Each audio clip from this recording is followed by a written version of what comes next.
Yesterday on MSNBC, U.S. Representative Alexandria Ocasio-Cortez went on to talk about one of Trump's nominees, actually a couple of them, but she seemed to have her most intense comments to make on Tulsi Gabbard, President Trump's nominee to be the Director of National Intelligence.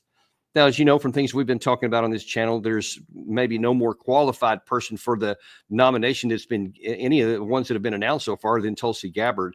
It is just astounding to me to see the level of vitriol that has been coming out against her. Now, first of all, I didn't think much about it because, that's just the standard case. I mean, if the party that's out of power, the party that lost an election is not going to like the other party, and they'll be looking for anything they can to nitpick and to say that this or that is bad or somebody else is more qualified, et cetera. That's normal, and that's fine. That's part of a free and open democratic society. We have freedom of speech. You can share your mind.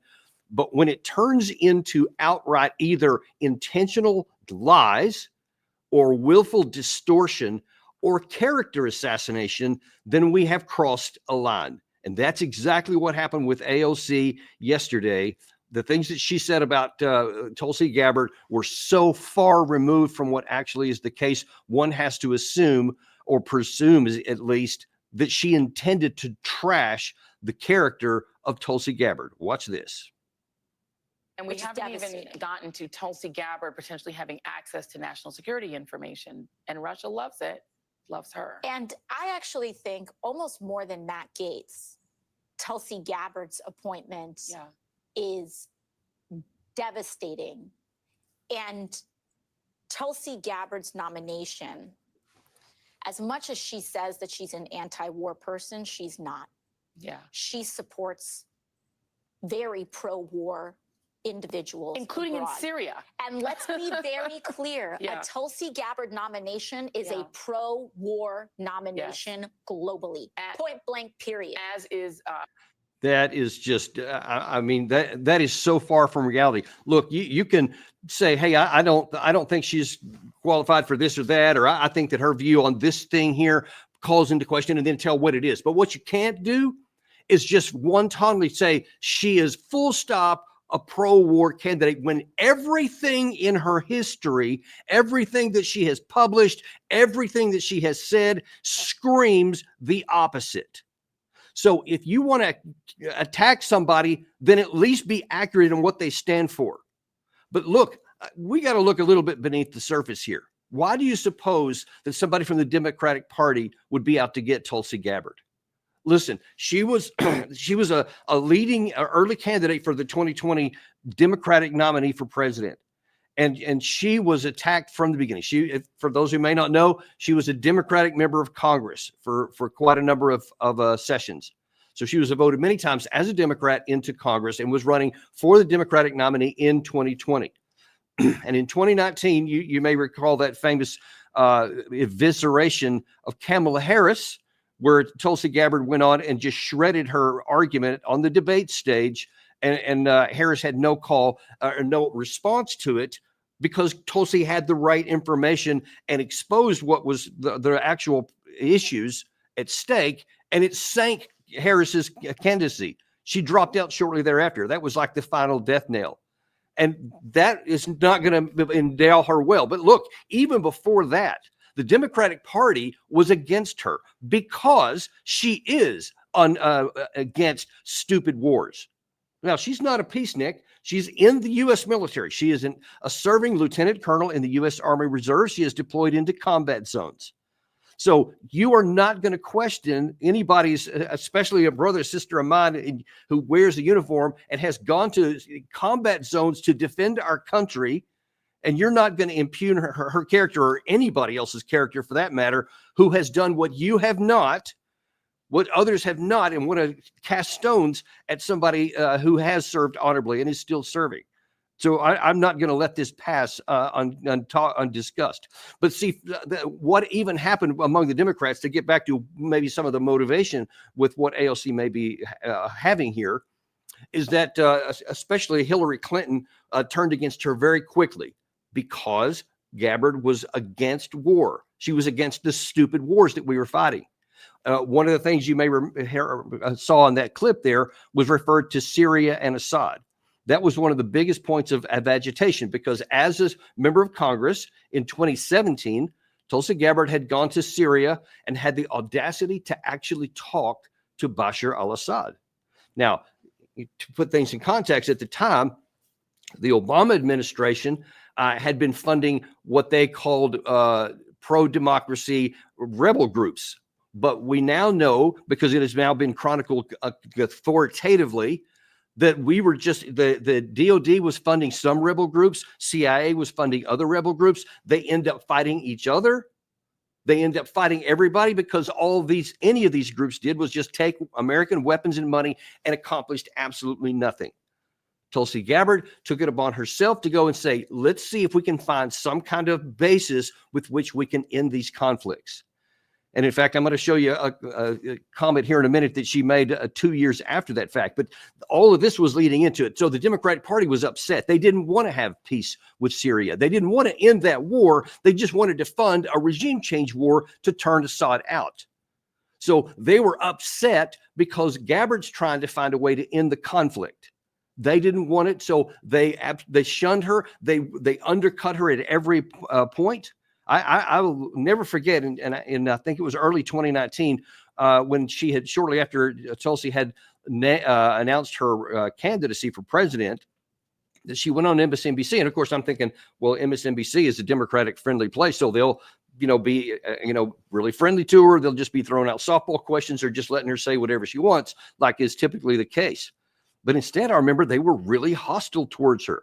Almost as though she were a Republican that was coming in and they were trying to knock her down. And I was curious at the time why that would have been, but now we know, because the Democratic Party submarined her at every point to make sure she didn't get the nomination, because she was an independent thinker. She's not someone that can be controlled. And listen, she's even taken some positions in 2019, for example, on Qasem Soleimani, she said, I'm not sure that President Trump made the right decision at that time. She's willing to do the right thing, which is why she's perfect for the job that she's been given. Because what you desperately need, especially with somebody who's dealing with intelligence, is somebody who's going to coalesce all of the sources that we have and then give the right information to the President of the United States, so that if he has to make war and peace decisions, he has accurate information.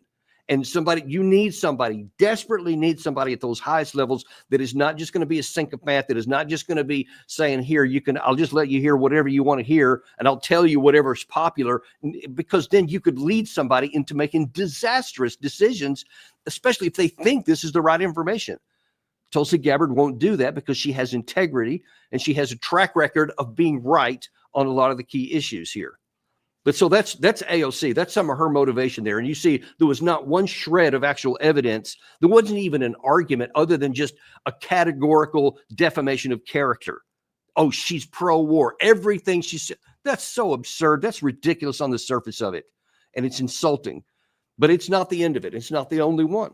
There's another one out there by a former op-ed writer for the New York Times and the Wall Street Journal, Bari Weiss.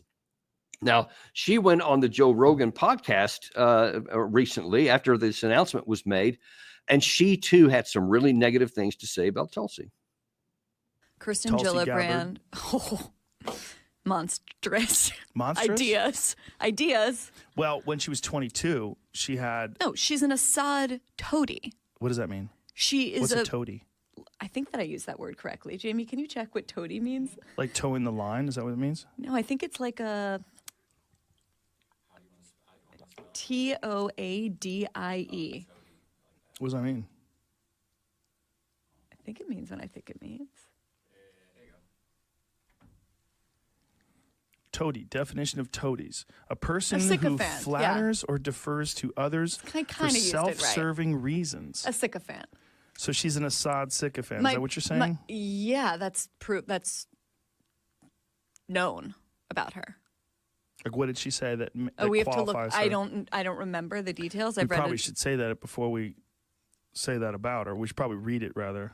Well, I have read it. No, I mean, we should right now. Oh, yeah. Okay. Just so we know what she said. Look up I've had her Tulsi on Gabbard. here before. Look and up I really enjoyed talking to her. I like her a lot. Are you serious? Yeah, I like talking to her. Okay. I like talking to her. I don't know about... I think she's like the motherlode of bad ideas. Whoa. I'm pretty positive about that, especially on Assad, but maybe I'm wrong. Okay, sorry, I mislabeled it. That was from 2019. That wasn't from the recent time here. But you see, these things have existed for a long time. This incredible, I don't know. In her case, it may not be disinformation. It may be misinformation. I'll give her the benefit of the doubt. Maybe she doesn't know, but you see the pernicious effect here. Now, that was in 2019 at the same time that Tulsi Gabbard was running for president, and you had the Democratic Party trashing her left and right. Now, here's this person who is a reporter or an op-ed writer repeating it. But then you saw at the end, she didn't even know. She wasn't even sure what was happening. She says, oh, yeah, everybody knows it. And to his credit, Rogan says, well, you know, I've had her on and she has some pretty good ideas, but you probably figure out what it is that you're complaining about before we say anything bad about her. And then she admitted that, well, everybody knows it. Well, what is it? Yeah, I don't know. Maybe I'm wrong. The only way you would say that is if you have no idea. Because if you knew the information, you would have immediately countered it with, well, here's what I say, because she did X, Y, and Z, or she said A, B, and C, et cetera. And she said none of those things. And that just seems to be consistent with what's going on. But listen, since she brought up the issue again of Assad, let me just kind of bring you up. In 2017, she did go to visit Assad and try to find some reason, some level of confidence or joint utility between the two sides. Is there any basis that we can find a way to end this war? And so she was sounding him out because what she believed is what Donald Trump believes. And he's taken a lot of heat for this himself during his first term. He'll talk to anybody he needs to if there's a way to reach a deal that can be beneficial to the United States. That used to be normally called diplomacy. It was just a standard piece. Ask Ronald Reagan, ask John F. Kennedy. That used to be how stuff was done. You talk to people you don't like. How else can you ever get to an outcome that you like if you don't even discuss it with the other side? If all you do is demonize people and trash them left and right, or just say we're going to solve with force of arms something we want. I mean, you see how ridiculous it is. That is the worst way to do business. And Gabbard showed that she was not afraid of doing that. And she knew she was going to take some heat. 2 years later, she went on CNN and they asked her about that. Gary, if you can throw the full screen up there this is from 2019. This is from 2 years later. And according to the article, Gabbard met with Assad in Syria 2 years ago, saying that at the time she, quote, felt it was important that if we profess to truly care about the Syrian people, about their suffering, then we've got to be able to meet with anyone that we need to be in there as a possibility that we can achieve peace. Gabbard's appearance on MSNBC Wednesday morning came after she brought a Syrian Kurdish leader to President Donald Trump's State of the Union address Tuesday night. Gabbard said they discussed her meeting with Assad and stressed the importance of meeting with adversaries or potential adversaries, not just our friends, if we are serious about the pursuit of peace. So she has never changed her story. She says the same thing today. I full disclosure, I know Tulsi Gabbard. I've talked to her and I asked her about some of these things. We've met, and it's one of the first things I asked her about, and she explained it. And of course, when I hear it in context, it's like that makes more sense than anything. Where is the political courage for other people to follow that example? But unfortunately, we don't. So you can see that now that was 2019. So that's the same year that this person is making Bari Weiss is making the toady comment that she's a sycophant for Assad, when the information is out there. Now, if you want to say, here's what Tulsi said, but I think she's wrong because of this, that's fair. That's fair, as long as you have any kind of rational argument, but no rational argument is being made. And now then, since she has been nominated for the Director of National Intelligence, you have another quarter here. Now, this is not the Democrats. It's one thing if it's the Democrats, you can kind of understand because she left the Democratic Party. She became a Republican and has now been nominated in a Republican administration. But there are also other elements that don't like her, namely John Bolton. Now, we've had him on the quotes of him on the show many times, so you know that there's not a bigger warmonger in America. And he is saying that she is the worst nominee in the history of the United States, possibly other than Gates. No, we'll talk about that another day. But he has particular animosity for Tulsi Gabbard and says she should be the subject of an FBI investigation. Well, now, why do you suppose that might be? because, as I just put up there, he knows that she is for talking and for diplomacy and solving problems without the use of force. He doesn't want that. He only wants the use of force. Have you ever heard John Bolton say anything about, well, before we talk about going to conflict here, we need to meet together diplomatically and see if we can find a solution we can both live with? I mean, never. That's the mentality of these pro-war folks, these pro-war hawks, which were voted out. That's one of the reasons why Trump won, because he's run on a platform that says no more stupid wars. And now he's hiring somebody aligned with that view. That's exactly what we're supposed to have. And so when you see people like Bolton, who are making these kind of comments, understand what's going on. They are trying to sabotage her because they don't want a diplomatic person in the job. They want to get rid of every voice that says anything besides, yeah, go and kill everybody. That's what they lust for. That's what they live for. And that is dangerous for America. That kind of activity is dangerous for America, and it's something that we need to fight altogether. And listen, I mentioned earlier in this, one of the reasons why the Democrats are afraid of her, because Tulsi will speak her mind, and she is very articulate at doing, like she did at this debate in 2019.